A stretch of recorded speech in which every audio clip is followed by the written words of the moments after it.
Back now on EA Sports at Levi's Stadium in Santa Clara. It's the Lions controlling the football as we resume our coverage in the fourth quarter. Right there, 56. I got one. Now a first down throw, Stafford. And this will be incomplete. Physical play on the football there, and it's second down. Another incomplete pass there. What do you take from this game offensively? Well, you know it's tough to really analyze for him because it is a team game, right? And let's be honest, though. The defense... And they're going to get him. He's taken down for a sack back at the 47-yard line. And that sack certainly just strengthening his candidacy for Defensive Player of the Year. You think he's got that one in the bag yet? I'm not willing to vote right yet just because I want to wait until the season's over, but he is really tracking towards it. Just look at all the great plays we've seen from him throughout the season. Strength plays that you referenced there, as well as agility plays. They just have not found a way to block him consistently. Here we go on fourth. Stafford. And he'll find Galladay. That's complete. And he's got this down almost to the 20 before he's dropped. First down for the Lions on a nice pickup of 18 yards. So signs of life in what's been a dormant offense in this second half. Here's first and 10. A shotgun snap for Stafford. And he's going to find his man out of the backfield. That's complete. Now after the completion, we're going to get a timeout, an injured player. Not something you want to see in Week 16 or any week, really. We'll be right back. On second down now, McFarland. And nothing doing. He's immediately taken down at the line of scrimmage. He got maybe a half yard at most, but officially they'll be left with a 3rd and 2.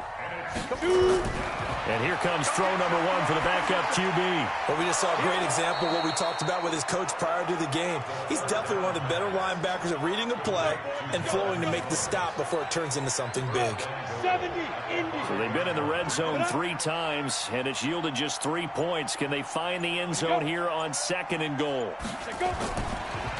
They'll run it now out of the gun. And he is met quickly in the backfield. Down he goes, folded like a lawn chair. It'll be a loss of 1, and that'll bring up a 2nd and goal. 2nd and goal from the 6 this time. 2nd and 6.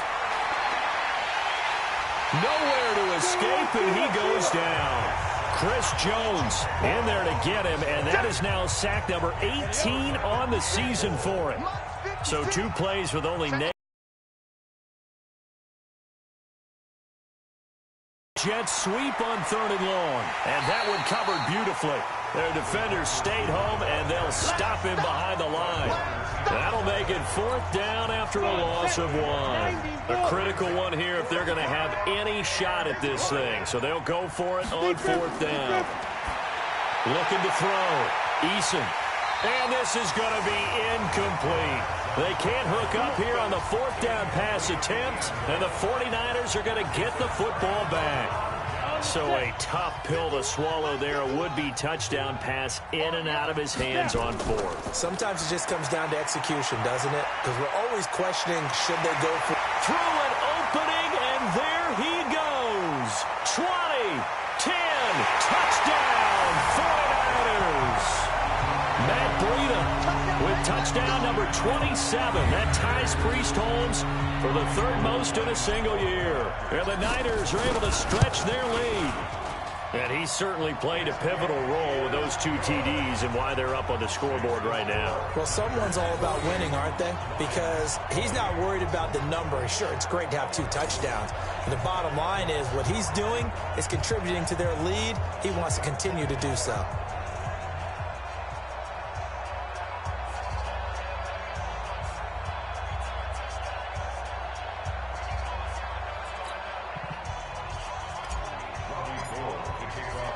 After the touchdown, it's Robbie Gould now to kick it away. This fielded a few yards into the end zone. And no run back here. This will be a touchback, and it comes out to the 25-yard line. Now the Lions offense, they get ready to head back out there. And last time this unit was out here, costly turnover, and then that turned into 6 points. They've got to make amends.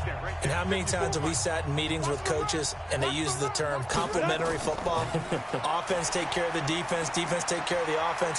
That didn't happen on the last possession. This is a chance for them to pick themselves back up and help their team. Yeah, we'll see if they can recoup and recover. The run got 4. Now they deal with a 2nd and 6. Back to throw. Eason. Catch is made by Hockenson, the tight end. That catch good for only a yard, and it'll be 3rd down. From the gun on 3rd down. Eason, and that is incomplete. At this point, down big, you'd have to imagine this defense are just going to sit back, blanket the field as best they can. Yeah, this is actually the easy part of the game for them because, just as you noted, they can sit back, keep everything in front of them. But they blanketed the field the entire game using a variety of coverages.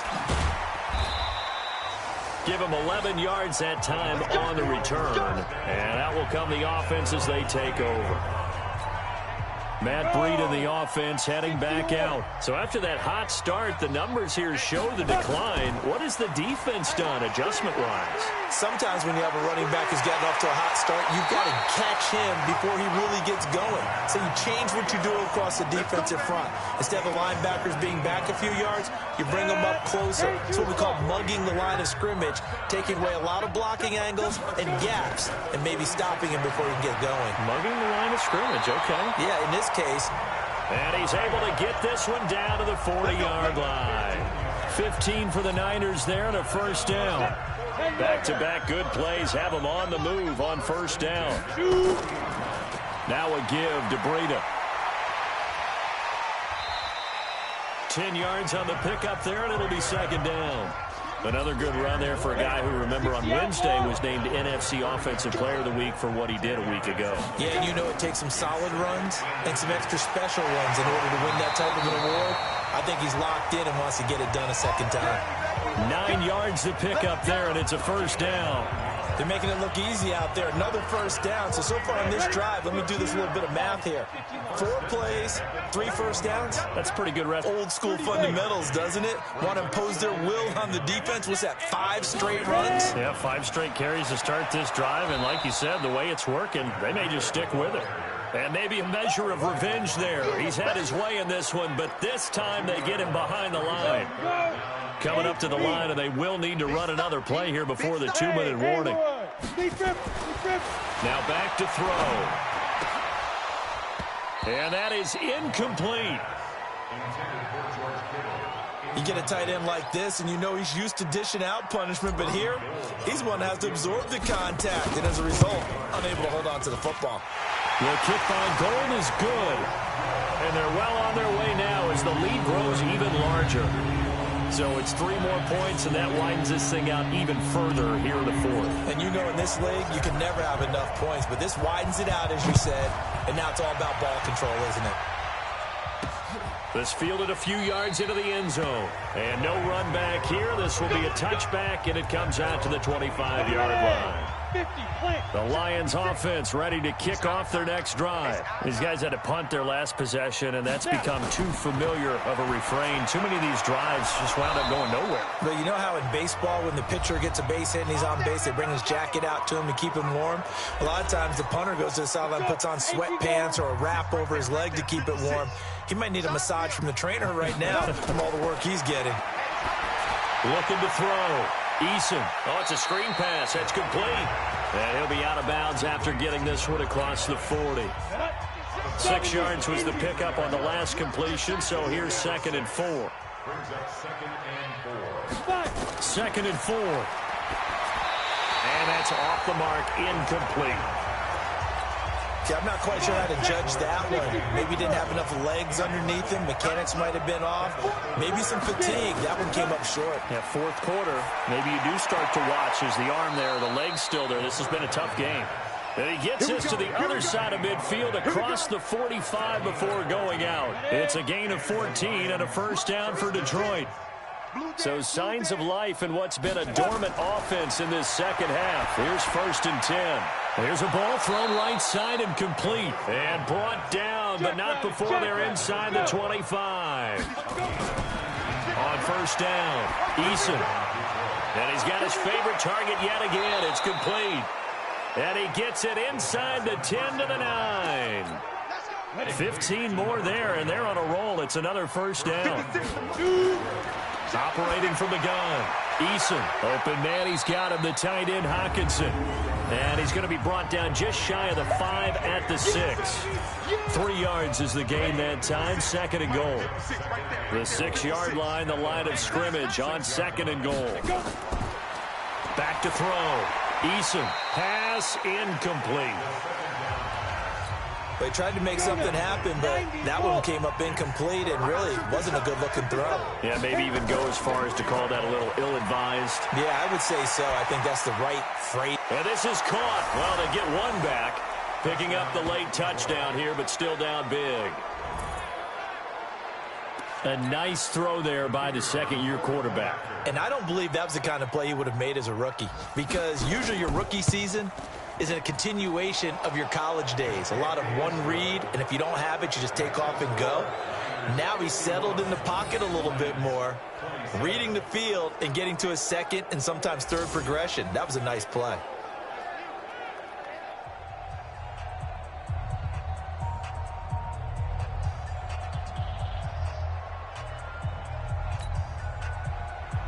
Here's Martin now following the score as he'll send this one away. This will be taken in at the 1. And he'll make it across the 20 as his guys will set up shop at the 23-yard line. The San Francisco offense getting their last-minute instructions before they take over here. And 3 timeouts remaining here defensively, but really not much reason to use them at this point as this one is all but over. If they use the timeouts here, it's strictly for show. We got a plane to catch. Following the pickup of 4, here's 2nd and 6. Now they try the right side here. He finds an opening past the 40. The 40. Past the 20. 10. And they're going to score again. Yet another touchdown as they just add to their totals. Well, I've got to laugh here, and I really don't want to because the old school in me is not happy about this score this late, not necessary. But this is Madden, isn't it? Yeah. This is how it works. Rub it in. Have a day. I mean, what does it matter? These guys who are playing in this game, there are no feelings. Exactly. They don't have to face the guy. Well, they might if they're in the same room going head-to-head. But that's the virtual guys on the screen don't have to face each other after this one. In that case, run it up. The Lions offense ready to kick off their next drive. They are just obviously getting shellacked here in this one, Charles. What's the message if you're a coach for this final drive in a lopsided game like this? For a lot of coaches, be honest. Don't forget today. Don't forget what has happened out here. Yeah, use that as ammo going forward. Take a great look at that scoreboard. Realize how poorly everything went for us today. Coaching, playing, the whole deal. Into double coverage, and it's intercepted. It's the former Seahawk, Richard Sherman, and they will take over at the 29-yard line.